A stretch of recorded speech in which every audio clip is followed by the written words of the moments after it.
నమస్కారం BSK news కి స్వాగతం. హెడ్లైన్స్ చూద్దాం.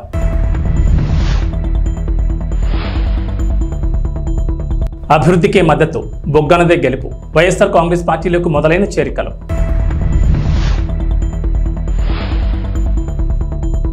మండు వేసవిలో ఉచిత మంచినీటి కేంద్రాలు ఏర్పాటు కార్యక్రమం చాలా గొప్పది. ఎమ్మెల్యే గోపిరెడ్డి శ్రీనివాసరెడ్డి.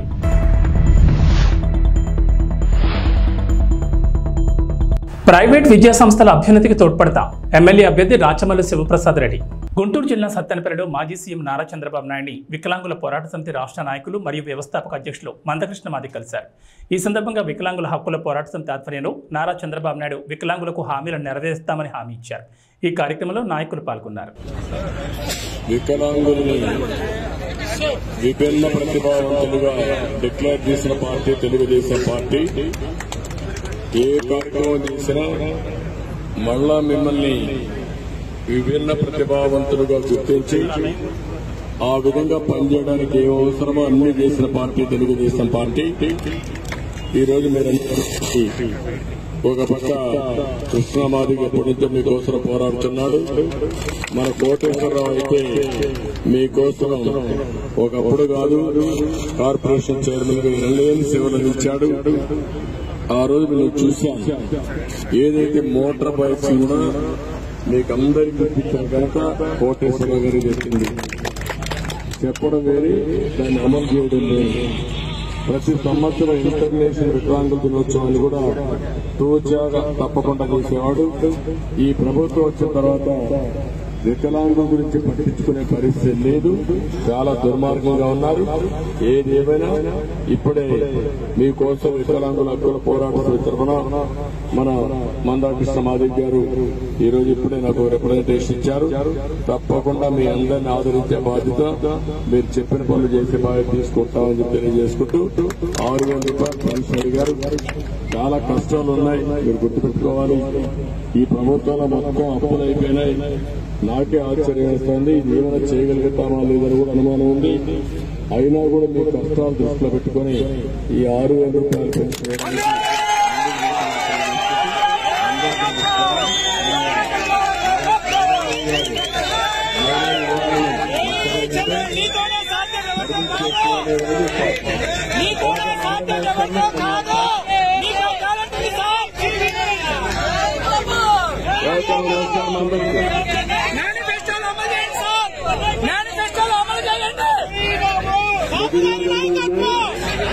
మిగిలినవన్నీ ఉన్నాయి. అవన్నీ కూడా పరిశీలించి ఎంతవరకు అమలు చేస్తాం అన్ని అమలు చేస్తాం.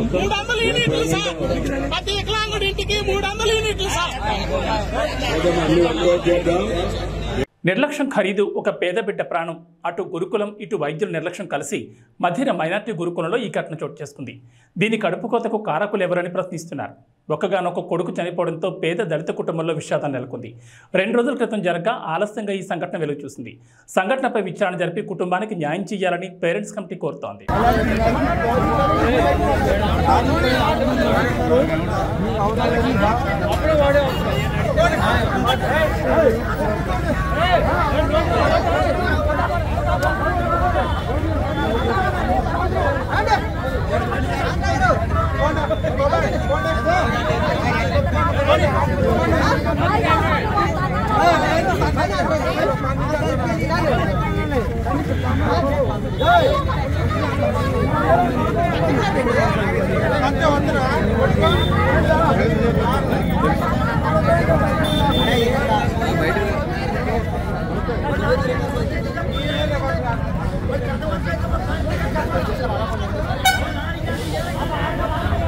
పట్టణ పరిధిలోని క్రిస్టియన్ పాలెం కాలనీలో 30 కుటుంబాలు నేడు టీడీపీని వీడి గోపిరెడ్డి సారథ్యంలో వైసీపీ పార్టీలో చేరారు. ఈ సందర్భంగా ఎమ్మెల్యే గోపిరెడ్డి మాట్లాడుతూ మన అసత్యపు అరవింద్ బాబు గొప్పతనం గురించి పల్నాడు జిల్లాలో మాత్రమే కాదు గుంటూరు జిల్లాలో కూడా తెలుసని, నిన్నటికి నిన్న క్రికెట్ కిట్లు ఇప్పిస్తానని చెప్పి తాండా యువకులను మోసం చేసి నేడు మరికొందరికి ఏదో ఇప్పిస్తానని చెప్పి క్రిస్టియన్ పాలెం యువకులను మోసం చేశారని అన్నారు. అవినీతి ప్లస్ అబద్ధం అరవింద్ బాబు అని అన్నారు. నిజమైన రాజకీయాలు చేయడంలో అరవింద్ బాబు దిట్టాని నరసరావుపేట శాసనసభ్యులు గోపిరెడ్డి అన్నారు. శ్రీనివాసరెడ్డి గారు అంటే నాకు ఎంతో అభిమానం, ఎంతో ప్రాణమైన చేస్తారు ఆయన. ఒకటి నేను మామూలుగా ఫ్యాన్స్ లో వచ్చేసరికి ప్రతి దానికి వైఎస్ఆర్ పార్టీ ఆడ జరిగినా కానీ నేను వస్తున్నాను. నీ తప్ప ఏరా వాళ్ళు నన్ను టీడీపీలో ఎక్కించి అట్లా చేశారు.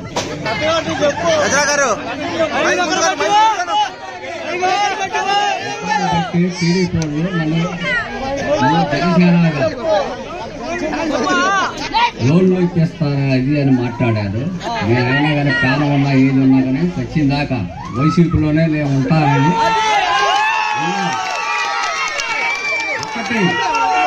నేను ఒక మాట పార్టీలోకి ఆయన మళ్ళీ ఇప్పుడు మన పార్టీలోకి వస్తూ ఉన్నాడు. ఏం చెప్పారు తెలుసా ఆయనకి? లోన్లు ఇచ్చాము,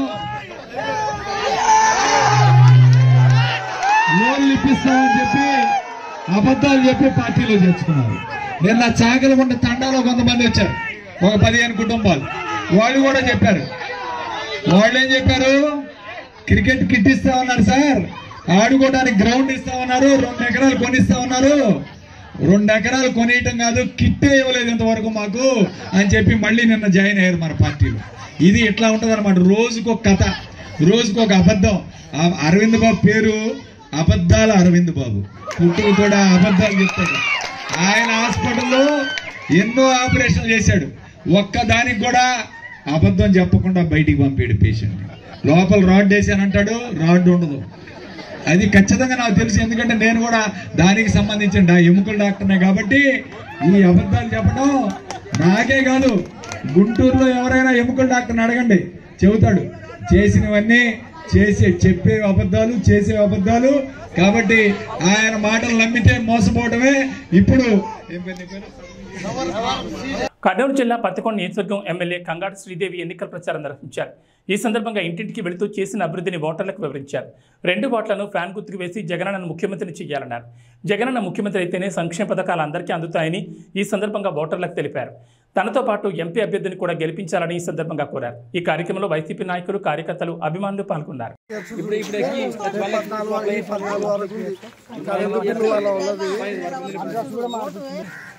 పింఛన్ వస్తుందా తాతకే? అదే మళ్ళీ ఇంట్లోకి తెస్తాను జగనన్న. నీ మనం వచ్చేది, మన పిల్లలకు చదువులు వచ్చేది, ఆరోగ్యశ్రీ వచ్చేది, అన్ని మన పథకాలు ఇంట్లోకి వచ్చేది, ఇప్పుడు అమ్మఒడి పడేది అన్ని.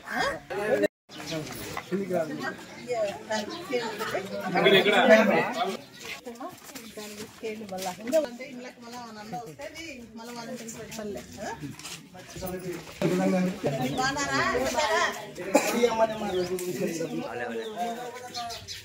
ఎంపీటీసీ చూడే అమ్మా.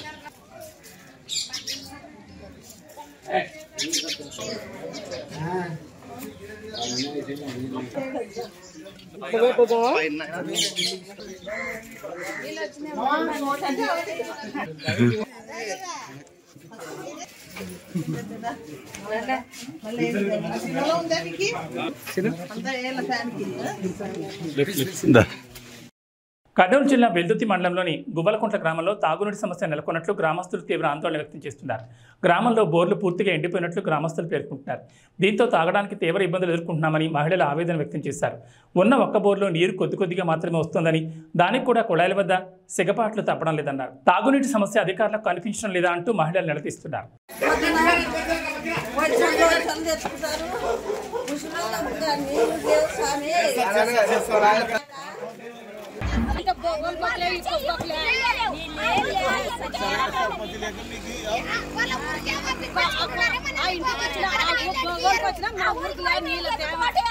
ఆ ఊర్లో వారితో మన 2 ఒకటే ఊరే కదా, 2 ఊర్లో ఒకటే ఓటేసేది.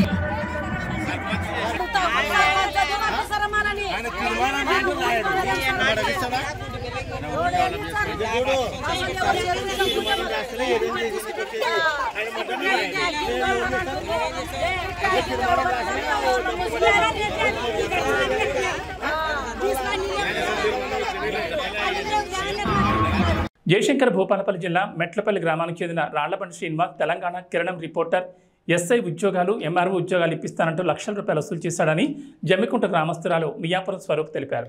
ఈ సందర్భంగా మాట్లాడుతూ నా వద్ద నుంచి రాళ్లబండి శ్రీనివాస్ అనే వ్యక్తి 17,50,000 రూపాయలు తీసుకుని మోసం చేశాడని అన్నారు. ఎమ్మెల్యేలు, ఎంపీలు నేను చెప్తే వింటారని ఎంతో మందిని ఇలా మోసం చేశాడని అన్నారు. ఇప్పుడిప్పుడే ఒక్కొక్కటిగా బయటపడుతున్నాయని చెప్పారు.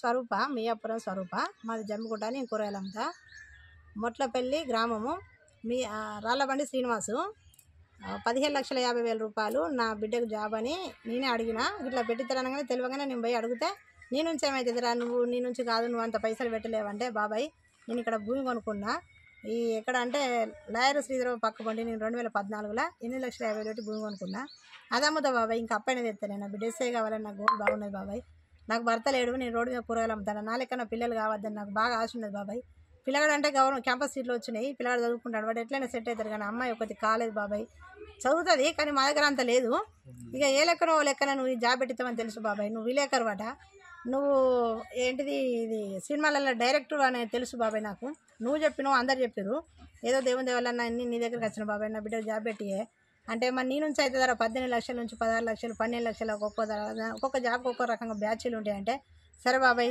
నేను ఎట్లా చూస్తాడని నీ నుంచి అయితే ధర నువ్వు ఏం చేస్తాడంటే నా జాగ అమ్ముతా బాబాయ్ జాగ అమ్ముతా అప్పైన తెస్తానన్న అన్నాక జాగ అమ్మే నిజంగానే ఇచ్చిన శ్రీధరబాబు పక్కది 8,60,000 కొన్న జాగను 4,50,000 అమ్మిన ఇంకా కావాలన్న కొద్దీ అన్నో ఇన్ని అప్పు తెచ్చిన ఆ అప్పులకు సరిపడక నా అత్తగారు పంపించిన భూమి పల్లెపల్లి గ్రామంలో మా అత్తగారు ఆడ కూడా కావేరి సంబంధం అనేటాన్ని 25 సంవత్సరాలు పట్టిన భూమి చేసిండు అప్పుడు ఎంత 2,000 కవులు ఉన్నది ఇప్పుడు 25,000 కవులు అయింది అప్పుడు నేను అమ్మింది 7 లక్షల రూపాయలకు ఇప్పుడు 30 లక్షలకు ఎకరం అయింది అవి అమ్మి కూడా కట్టినా ఇంకా 13-14 లక్షల దానికి అప్పే ఉన్నది అరికోస పుచ్చుకుంటాడు సార్ మమ్మల్ని మాత్రం మస్తు ఇబ్బంది పెడతాడు పిల్లలకు జాబ్ లేదు ఏమన్నా అడిగితే నువ్వేం చేసుకుంటూ చేసుకోపో ఈ జడ్జి నాకు తెలుసు నాకే నమస్కారం అంటాడు ఆ ఎమ్మెల్యే నాకు తెలుసు ఆయన లేచి నాకే నమస్తే అంటాడు ఈ స్పీకరు మత్స్యనాచారు అప్పుడు ఆయన ఉండే పదవిలో ఆయన నాకు జాని జబ్బా మా అన్నే కావాలి ఆయనకు బియ్యం వేసుకోపోతే ఆయనే నాకు నమస్తే అంటాడు వాళ్ళకి మేము పోతాం మా ఇంటికి వాళ్ళతో అవసరం కూడా నీ బిడ్డను కూడా వాళ్ళకి ఇప్పిద్దాం తీరా అన్నాడు వాళ్ళ తమ్ముడు శ్రీనివాసాచారి పరకాల కాలేజీలు ఉన్నాయట 2 ప్లాట్లు ఉన్నాయట 2 కొడుకులు 3 కొడుకులు అన్నాడు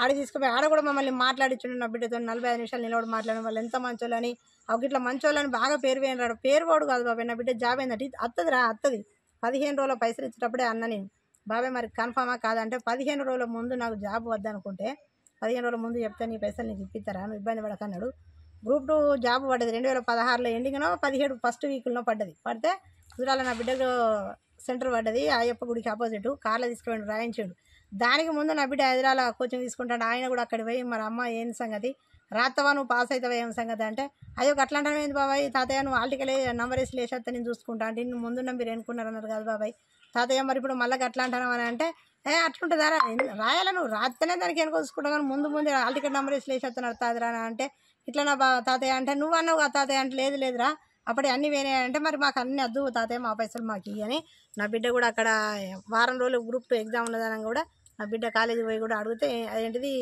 కోచింగ్ కాడికి సెంటర్ కాడికి పోయి అడిగితే కూడా నా బిడ్డ అట్లా అన్నదట అంటే నేను ఉండే చూద్దాం మమ్మీ అద్దు పైసలు ఇస్తే ఎట్లా ఇయ్యాడు కానీ ఇచ్చే పొజిషన్ లేక నేను అట్లా అనుకోలే చూద్దాం ఆగు అని నేను పైసలు చేతులకి వెళ్ళిపోతే జాబ్ వస్తుందో రాదని అట్లా ఆశపడి నేను వద్దనుకున్నా ఇప్పటి వరకు కూడా ఏమైంది బాబాయ్ ఏమైందంటే ఆ జాబ్ లేదు నా బిడ్డ పెళ్లి కన్నా పైసలు ఇవ్వన్నా కానీ ఇప్పటి వరకు ఇవ్వలేదు ఈ 8-9 సంవత్సరాల బట్టి 50 లక్షలైనాయి మిత్తిలో అసలు 50 లక్షలైనాయి అక్కడ మా అత్త మామ ఇచ్చింది అమ్మినా ఇక్కడ నేను కొన్నది అమ్మినా కనీసానికి రోడ్డు మీద తినడానికి తిండి లేకుండా రోడ్డు మీద పడ్డాం ఇప్పటికి ఈ పైసలు ఎట్లు పిత్తరో బాంచని కాలు మొక్కితే ఇక మీ చేతిలో పెడతాం 17,50,000 అంటే 11,50,000 రికార్డు ఉన్నాయి అవి జాబ్ కానీ 3 లక్షలేమో చిన్న పరిశ్రమల లోన్ అని 30 లక్షలు వస్తాడు 3 లక్షలు కడితే 2,50,000 కారుకి ఇచ్చాం ఆ కారు కూడా మా పన్ను చేయించలే ఎందుకంటే మీకు ఇల్లు లేదు కరెంటు బిల్లు లేదంటే నేను ఇంతమందిలో వెళ్తాను కానీ ఎవరిని అడిగింది అనగాలి అప్పుడు అన్ని మాటలు నమ్మినాం 2,50,000 అట్లా ఇచ్చాను ఓలాలో పెడతా ఊబర్లో పెడతా అని మా కొడుకుని పంపించేసరికి ఒకసారి పెట్టిండు చూసినాం కానీ ఒకటేసారి మేము వేరకడ ఉన్నది మళ్ళీ కదంతా నాకు అర్థం తీసుకొచ్చుకుండు ఏ జాబ్ ఇప్పిస్తానన్నా ఆడి పోవాలి మరి 10,000 ఏరా ఈడి పోవాలి 10,000 ఏరా అంటే ఈడాడ కాలు మొక్కి నా కొడుకుని కొట్టించు లేకపోతే నేను పోయి మొట్ల పెళ్ళి పోయి ఇచ్చాడు బ్యాగులలో కొంటే ఇచ్చాను పైసలు అవి ఇచ్చాడు కాక ఇంకా కార్కి ఇస్తే 17,500 అని 10,000 అని 17,500కి ఇస్తే లేవురా బిడ్డ బండి తీసుకుపోతారేమో అంటే ఈడెతికి ఆడెతికి 5,000 10,000 నుంచి పైకి ఏనాడు 5,000 కూడా నేను ఇవ్వలేదు మ్యాక్సిమం 15,50,000 కాదు 20 లక్షలు దాటినాయి 11,50,000 రికార్డు ఉన్నాయి నా సెల్లు చిన్న సెల్లు నాకు రికార్డు చేయరాదు ఏమో అనుకున్నాడు కానీ నా బిడ్డ సెల్ ఆన్ చేయమని నేను మాట్లాడంగా ఆ సెల్ ఈ సెల్ దగ్గర పెట్టుకుంటే నా బిడ్డ మాటల సెల్లులో రికార్డ్ అయిన మాటలని 11,50,000 రికార్డు ఉన్నాయి ఈ 5,50,000 రికార్డు లేవు అవి కూడా ఆయనకి ఆయన గుండె వేసి వేసుకొని చెప్పాను లేకపోతే ఆయన ఏం చేస్తున్నా సిద్ధమే ఇక నేను ఇతన అయ్యని లేకపోతే ఏం చేస్తావు చూద్దాం ఇక బాంచని కాలు మొక్తా ఇంత కోసం పుచ్చుకున్నాడు ఇప్పుడు 9 సంవత్సరాల బట్టి 50 లక్షలు దాటినాయి అసలు మిత్తి ఎక్కువ నమస్తే మా అసలు మాకు పీరు బాంచని దండం మీద కాలు మొక్కితే నేనేం చేయాలి ఏలూరు జిల్లా జంగారెడ్డిగూడెం చింతలపూడి ఎమ్మెల్యే క్యాంపు కార్యాలయంలో కాంగ్రెస్ పార్టీ ఎమ్మెల్యే అభ్యర్థి ఉన్నిమట్ల ఎలిజా మీడియా సమావేశం ఏర్పాటు చేశారు. ఈ సందర్భంగా మాట్లాడుతూ ఆంధ్రాకి ప్రత్యేక హోదా తీసుకురావడంలో వైసీపీ ప్రభుత్వం విఫలమైందని అన్నారు. కాంగ్రెస్ అధికారంలోకి వస్తే మా ప్రభుత్వం తొలి సంతకం ప్రత్యేక హోదాపై చేస్తామని, రాష్ట్రంలో నిరుద్యోగ సమస్యలను తొలగించి అందరికీ ఉద్యోగాలు కల్పిస్తామన్నారు. నా హృదయపూర్వకమైన నమస్కారాలు తెలియజేస్తా ఉన్నాను. అలాగే మీ ద్వారా చింతలపూడి నియోజకవర్గ ప్రజలందరికీ కూడా నా హృదయపూర్వక నమస్కారాలు తెలియజేస్తున్నాను.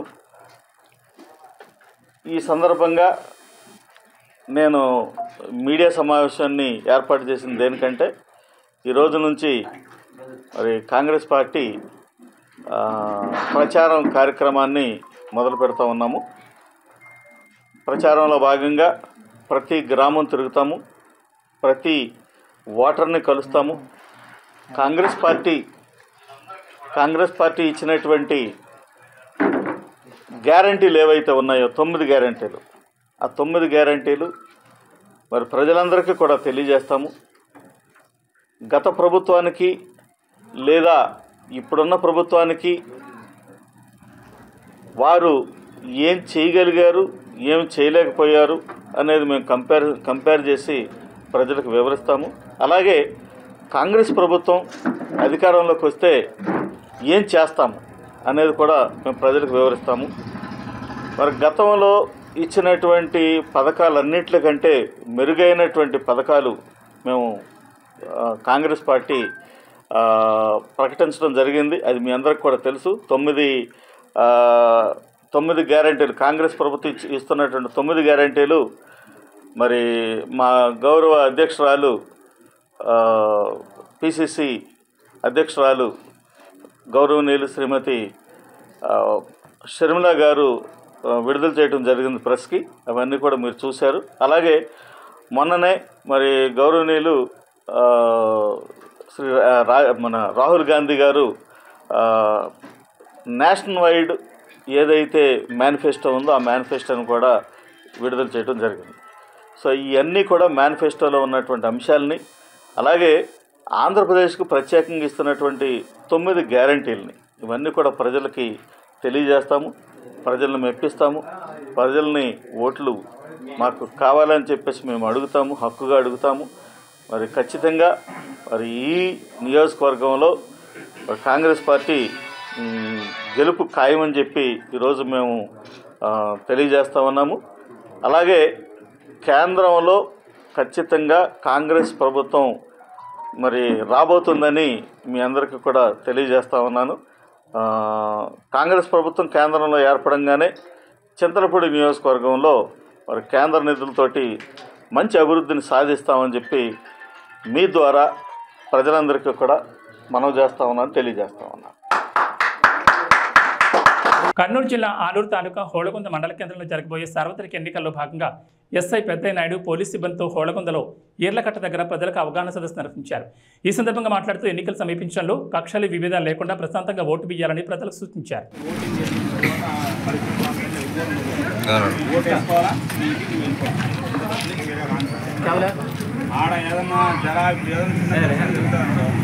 సంబంధం ఉండదు, బట్ అప్పుడు ఎవరు నువ్వు చేసినట్టే చేయలేదు సార్. నాకు ప్యాకెట్ అంటే 5 సార్ నేను ముందే చూసేకి వచ్చి అది నమ్మసక్యమా? అవకాశం ఉంటే నువ్వు కూడా ఆడతావు ప్యాకెట్, అవకాశం లేదు కాబట్టి చూసుకుంటున్నావు. అంటే ఒక తప్పు జరిగేటప్పుడు చూసుకున్నామంటే తప్పుని సమర్థించినట్ట కాదా? తప్పు జరుగుతా ఉన్నప్పుడు अगर एक गलती चल रहा है तो आप देख के बैठ रहे हैं तो वो गलती आप ही कबूल कर रहे हैं ना। तो गलती है, आपको मालूम है वो गलती है, फिर भी आप कुछ नहीं कर रहे हैं। ये नहीं उनको नहीं बोल रहे कि ये गलती है, काम नहीं कर रहे हैं, फिर भी आप बोल रहे हैं, ऐसे ही बोल रहे हैं, मतलब खाली बैठा हुआ देख रहे हैं। इसका मतलब क्या है? आप उसको गलती को आप सपोर्ट कर रहे हैं। समझे मेरे बात?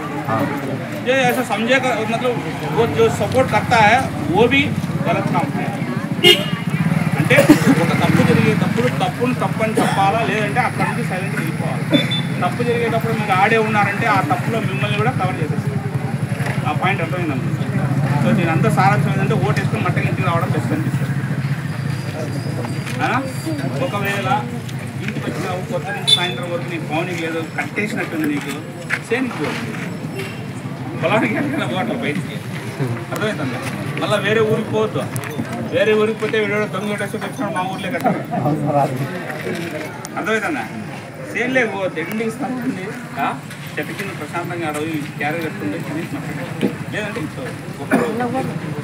ఒక్క రోజు కోసము ఒక్క పూట కోసము మీరు ఎటువంటి పరిస్థితుల్లో మీ మధ్య తగాదాలు రాకూడదు, మీ మధ్య విభేదాలు రాకూడదు. ఫస్ట్ పుట్టిండేది గ్రామం పుట్టింది, గొలకొండ గ్రామం పుట్టింది, తర్వాత పార్టీలు పుట్టింది. మీరంతా ఫస్ట్ గ్రామస్తులు, అవునా కదా? సో మీరు కాబట్టి పొద్దున్న లేచినా బావాని నువ్వు అంటావు, మామాని ఇద్దరు అంటాడు, చిన్నాయన అంటాడు, ఇద్దరు పరస్పరం ఇచ్చుకోవడం పుచ్చుకోవడం ఉంటుంది. ఒక రోజు కోసం మీరు ఎడమకం పడమంటారు నానక్కర్లా, ఒకరోజు సంబరమే అది. ఆ ఒకరోజు సంబరం కోసం మీరు వాడి ముఖం చూస్తే వీడి ముఖం చూస్తే లేదు. పొద్దున్న లేస్తేనే మీ అవసరం అతను ఉంటుంది, అతను అవసరం ఇతను ఉంటుంది. ఏబీ బులెటిన్ విశేషాలు. నమస్కారం.